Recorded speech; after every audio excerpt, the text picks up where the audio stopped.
Dan itu menuntut kita semua, terutama diri kami,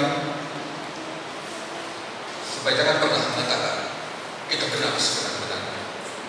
Supaya ada banyak kesalahan. Mungkin saja kesalahan itu bukan di peristiwa itu. Memang bukan. Kesalahan mungkin kepada orang tua, kepada teman-teman, kepada selama ini yang mungkin orang tidak tahu, kedengkian, kotoran yang ada dalam pikiran dan seterusnya. Orang kan tidak tahu, senyum kesana kemari tapi di dalam ada banyak kebencian. Itu dosa, bukan? Dan itu ada dalam diri saya pada waktu itu. Walaupun di peristiwa poso itu saya tidak salah, benar tidak salah, tapi di dalam siapa yang tahu? Karena kadang-kadang yang namanya dosa itu kalau sudah ketahuan baru dosa kan problemnya. Itu kan selama ini di mana-mana. Itu yang terjadi. Nah, Bapak Ibu saudara-saudara sekalian yang dikasihi oleh Tuhan. Jadi yang pertama tadi takut akan Tuhan. Yang kedua mengamalkan kebenaran Tuhan. Kebenaran Tuhan di atas segala-galanya. Kristosentris. Yang ketiga Bapak Ibu sekalian, maafkan saya tadi saya sudah pamit mengatakan bahwa Bapak Ibu panjang. Masih lama itu. Ayat 36. Itulah firman yang ia suruh, yang Yesus suruh.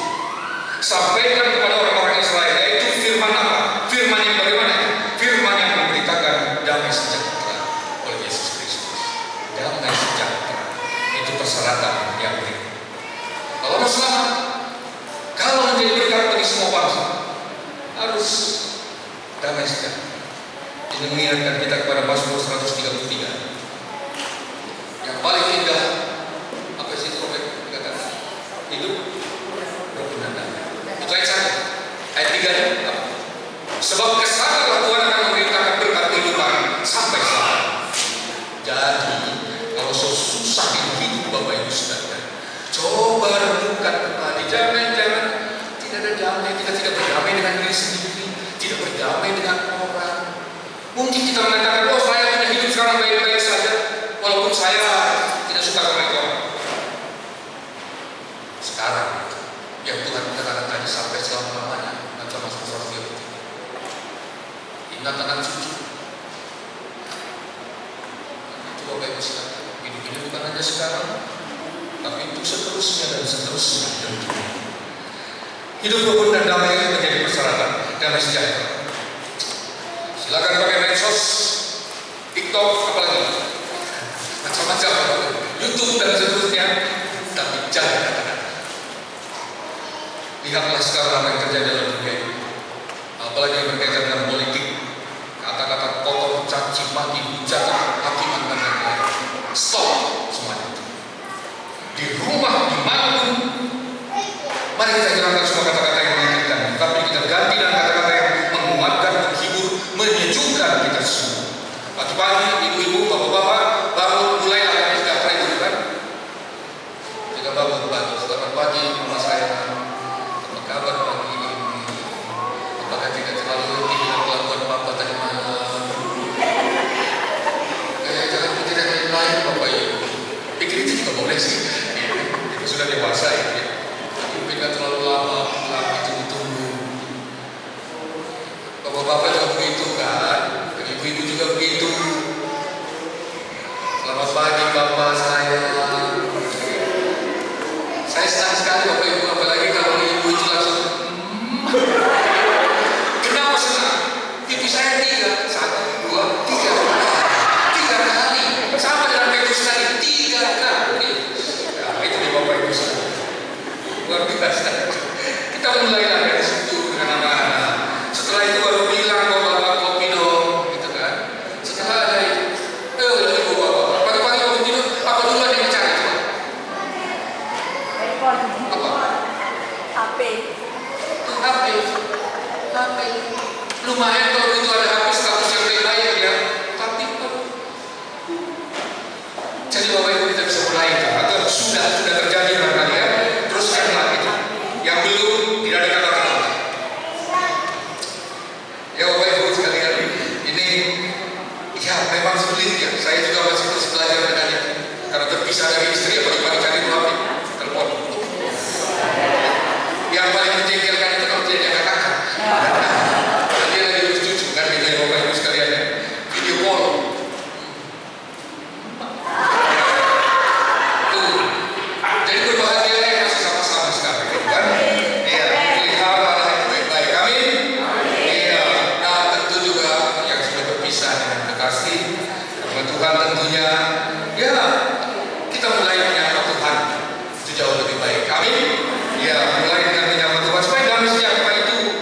Selalu mulai dari pagi. Percayalah, kalau sejak pagi bangun tidur kita penuh damai sejahtera, sepanjang hari akan penuh dengan damai sejahtera.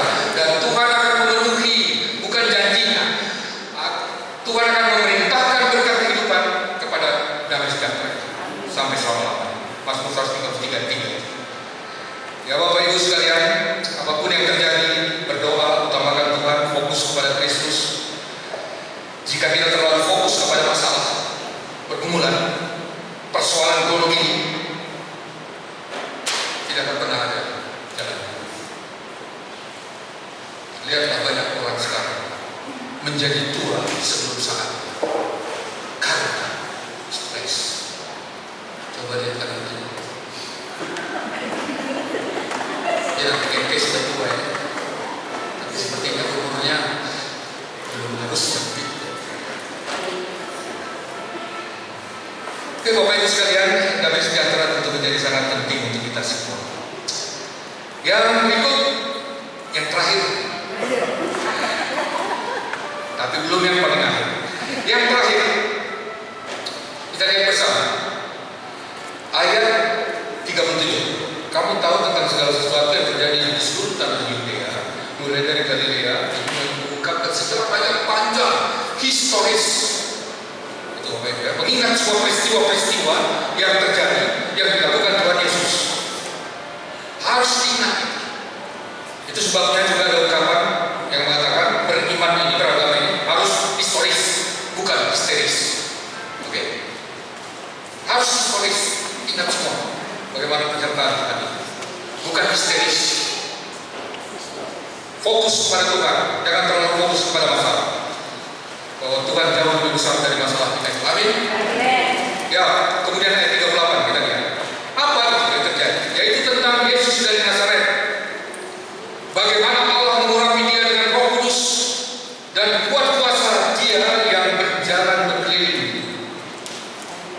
Nah, di sini juga Bapak Ibu, kita semua juga sudah diurapi, dibaptis dan seterusnya dengan Roh Kudus. Tapi kemudian selanjutnya, dia yang berjalan berkeliling sambil berbuat baik dan menyembuhkan semua orang yang dikuasai iblis, sebab Allah menyertai. Berbuat baik dan menyembuhkan semua orang yang dikuasai iblis. Kita semua tahu Bapak Ibu sekalian, dosa pertama dari manusia, Adam dan Hawa, ini punya kaitan dengan iblis, bukan? Apa itu yang terjadi sebenarnya? Bukan soal makan buah. Iman saya mengatakan mudah-mudahan kesempatan. Bukan soal buah itu, bukan. Tapi setelah itu, memang mereka melanggar. Tapi pelanggaran itu menjadi sangat berat ketika iblis sudah menguasai mereka karena mengikuti apa kata iblis untuk makan buah. Terus apa yang terjadi? Mereka saling menghakimi, cuci tangan, mengalihkan kesalahan kepada orang lain. Itu yang terjadi. Seandainya Hawa dan Adam waktu itu langsung mengatakan, Tuhan, kami salah kasihan. Kita semua sampai sekarang ini hidup di tangan Firdaus, belum damai sejahtera. Tapi beginilah hidup kita. Makin banyak persoalan. Kenapa? Karena dosa menghakimi. Itu sebenarnya kan Bapak Ibu sekalian, menyembuhkan semua orang yang dikuasai iblis. Kalau ingat iblis itu, ingat itu di situ. Itu awalnya bukan. Dan hati-hati dengan iblis. Kita baca nanti Bapak Ibu ya, kejadian itu nanti sudah akan dicari. Apa yang iblis katakan? Bukankah Tuhan berfirman? Itu yang dia bilang. Artinya apa? Iblis tahu tentang firman Tuhan. Ada. Hati-hati. Iblis itu tidak menakutkan. Dia membujuk sehingga Adam dan Hawa tergoda. Dan dia mulai dengan firman Tuhan. Bukankah Allah berfirman bahwa bla bla bla. Itu artinya dia tahu tentang firman Tuhan. Bapak Ibu Saudara-saudara, peringatan untuk kita semua dan untuk saya juga dan berdua. Mari kita hati-hati. Dan apa pesan dari bagian yang terakhir ini?